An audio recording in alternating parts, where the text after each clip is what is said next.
Beautiful, amazing movie freaks. So as you can tell from the title, this is going to be my Scream franchise kill rankings. So this one is going to be Scream, Scream 2, and Scream 3. There's going to be a second part, which will probably be up before this one. Don't ask me why, but that's just the way it happened. Now, just a fair warning, there are going to be spoilers for Scream, Scream 2, and Scream 3 of who the killers are and who dies. So we're just going to go ahead and start with the original Scream. In the original Scream, there are 7 kills in total. And we're going to go ahead and start with Principal Embry. He was just basically an expendable character in the film. According to It All Began with Scream, he was just killed because there weren't enough kills in between when the movie started and the climax of the film, so he was just killed to be killed. He was assumably killed by uh, Billy, and he was stabbed in the chest. All right, so next we have Kenny. Kenny is number 6, and Kenny gets his throat slashed while trying to save Sydney. This is quite an upsetting scene, but it's typical in a lot of slasher movies to have of course, the throat slash. So that's why he's at number 6. Next, we have up Billy Loomis. Now, the reason I have Billy Loomis at number 5 is because, I mean, his kill isn't really too eventful. He just gets shot in the head and stabbed a couple times, but there was others that were more gruesome than that one. So he is killed by Sydney. He is stabbed multiple times and shot in the head. So next we have up number 4, Stephen Orth. Now, his is pretty gruesome. They had to actually cut out parts of his death for rated R rating, so a lot more people could see it. They didn't have to have somebody over 18. So he was actually gutted. His whole insides were on the outside. Now, I'm thinking that this was Stu, but not 100% sure about that one. So we have number 3, which is Tatum Riley. Tatum Riley was the spunky friend of Sydney and the sister of Deputy Riley. She was killed in the garage door. Basically, she was trying to escape and she was smushed once it rose up. So hers was pretty inventive um, and also upsetting because she was a very likable character. Next, we have it up number 2, which is Stu Mocker. So Stu Mocker is squished by the television. Now, I don't know if you're on Team Alive or Team Dead, but I believe he could have survived that. Even though he was stabbed multiple times by Billy, he could have survived. I don't know. You guys put your thoughts down below. And number 1, we have Casey Becker. So Casey Becker is the very first kill of the movie. Well, besides Maureen Prescott. I'm not going to count that because we don't ever see it or anything. So hers, she is stabbed multiple times and gutted and then hung from a tree. So that is probably the most iconic out of the whole franchise. Definitely not the most gruesome, but the most iconic. All right, so we're gonna head down to Scream 2. So Scream 2, there are 10 kills in total, and we're gonna start out at number 10 by the death of Haley McDaniel. So Haley McDaniel is the friend of Sydney Prescott, and she is just stabbed in the chest. Nothing too uneventful, so that's why she's up that high.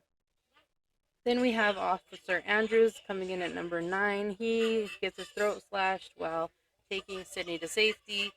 Nothing too special. Number 8, we have Phil Stevens. So Phil Stevens is the first kill of Scream 2. He is stabbed through the ear or cheek area while trying to listen in through the stall. It is kind of a cool kill, but not anything too special. There were other ones that were better than that. So next we have up Mickey Altieri, number 7. So he is actually the ghost face in number 2, and along with Nancy Loomis. But he is just shot in the head. Nothing too great, but because he was Ghostface, I put him up um, higher in the list. Next, we have up number 6, Nancy Loomis. She's also shot in the head, so nothing too great. And number 5, we have Derek Feldman. He is Sydney's boyfriend. He is strung up on like some type of like angel looking thing with his arms out, kind of like on a cross. He's shot in the chest while basically Mickey tries to accuse him of being Ghostface. Next, we have up number 4, which is Cece Cooper. Um, this is probably one of the most fun, besides the Gale chase scene. um, she is stabbed in the back and then thrown off the balcony. I really liked her character because I love Sarah Michelle Gellar, so I was upset about that one. Next, we have number 3, Maureen Evans. She is the second to be killed in the movie theater, and she's stabbed multiple times right in front of everybody and dies on stage while everybody watches and doesn't help at all. So number 2, we have Randy Meeks. That is the most upsetting to me because I love Randy. I would have loved to see him later on in the films. A lot of people have been saying that he might be the killer in number 7, but who knows? So I don't think he survived his attack in the van. And we do know for a fact that it was Nancy Loomis because she said she got a little knife happy when he started talking about her son. So next we have up the final one, number 1, Officer Richards. So he is actually the coolest kill out of the whole Scream 2 movie. He gets like his head smushed between like a foundation block and the car, which is pretty cool, and they have to go quietly over Ghostface, Sydney, and Haley, and that one's a pretty intense scene. So, that is it for Scream 2. Let's go ahead and move on to Scream 3, and I want to mention that none of these kills in Scream 3 had me raving. Uh, they're pretty boring, so it was kind of hard to determine which ones went where. So we're gonna start with number 10. So there's 10 kills in this movie. We have Angelina Tyler. So she was going to be one of the killers in this film, but because of the leak on the scripts, they changed it. But you don't see her actually die on screen. She is actually drug off. You can see Gil and Jennifer looking down at her. So next we have up Christine Hamilton. She is Cotton Weary's girlfriend and the first kill of the movie. She's stabbed in the back. She looks super painful. And basically that's it, all of what we see. Number 8, we have Cotton Weary. Cotton Weary, he was the one who was accused of killing Maureen Prescott in the original Scream. He is stabbed multiple times while trying to save his girlfriend. So next we have up number 7, Tom Prince. So he actually gets blown up while reading the script, trying to figure out who's next. So pretty cool kill. You don't see that a lot in slasher movies. So next we have up number 6, Tyson Fox. So he is chased, and it's pretty funny how he does get chased.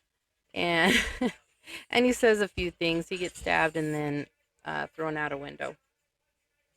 Next we have up John Milton at number 5. So he gets his throat slashed. And I know I said that that's pretty boring, but the reason I have it up there is because he did rape Maureen Prescott and took her innocence. and he is presumably the father of Roman Bridger. So at number 4, we have Stephen Stone. Stephen Stone is Jennifer Jolie's bodyguard, and he has an issue with Dewey. He doesn't like him very much, and he is stabbed in the back while flicking through Dewey's stuff in his little mobile home that he has parked out Jennifer's house. And he walks up to the front door and dies. So next we have up Roman Bridger, who is the Ghostface, the sole Ghostface in Scream 3. He is Sidney Prescott's half brother, and the way he is killed is pretty interesting. Nothing new, but um, Sidney actually missed her mark and stabbed him on accident, just as she did with Billy. But it was totally accidental. But the pain that you do see in their face is actually real. Number 2, we have Jennifer Jolie. She fights to the end and has that mouth, and she was supposed to be Ghostface in the Stab movie, and um, she dies behind a one-way mirror in the room that she's killed behind. And number 1, we have Sarah Darling. She is the actress that is told to go to the office to go over some script revisions, and her little chase scene's pretty cool, and she gets stabbed in the back and then thrown through a window. So none of these kills are eventful. So I mean that's what you get. So that is it for this video. There'll be the part 2, like I said, which will include Scream 4, Scream 5, and Scream 6. So in total, there were 27 kills between Scream, Scream 2, and Scream 3. And make sure you like this video and subscribe. Also, share. And if you guys have your own list, make sure you share that down below or share your video. I'd love to watch it. So I'll see you guys in the next video.